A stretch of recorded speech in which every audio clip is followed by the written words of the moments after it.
All right, this message is for those of you out there who are angry or upset or sad because you learned that your coworkers or your former coworkers are receiving settlement checks in a overtime case, a collective action overtime case. And here's probably two things that might have happened. Number one, you joined the lawsuit early, but then you dropped out because it was too troublesome. You didn't want to mess with it. You were getting too many emails, updates from your lawyers, or you didn't want to participate in the discovery process, or maybe you didn't want to put in the effort. Well, you dropped out. That's why you're not part of the case anymore, and you didn't get a check.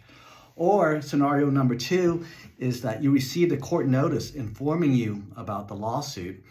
It's a class action lawsuit or collective action against your employer or former employer. It gave you a chance to join the case, but you didn't do that.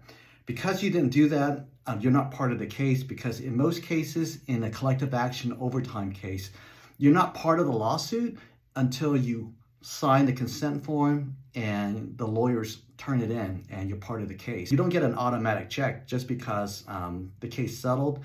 You are only part of the case, and you only get a check once you fill out the consent form and join the lawsuit. And so that's probably what happened.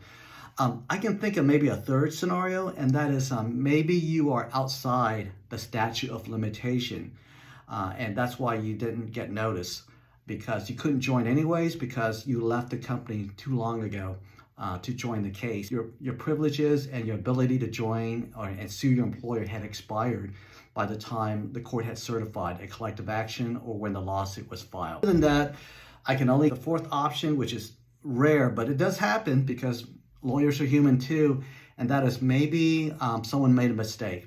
Your employer gave a class list to the lawyers and they left your name out. So maybe they left it out, or you moved, you didn't get a notice. So those are the reasons why you are not getting a check. And if it's because of the first two reasons, well, that's kind of your fault, because you could have done something about it. It's within your control. If the option number three, the scenario number three, is that you didn't get notification, okay, you didn't know about the lawsuit, your ability to sue, and your rights expired. I understand that could happen.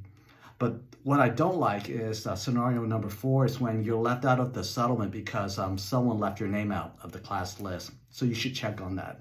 Okay, back to work.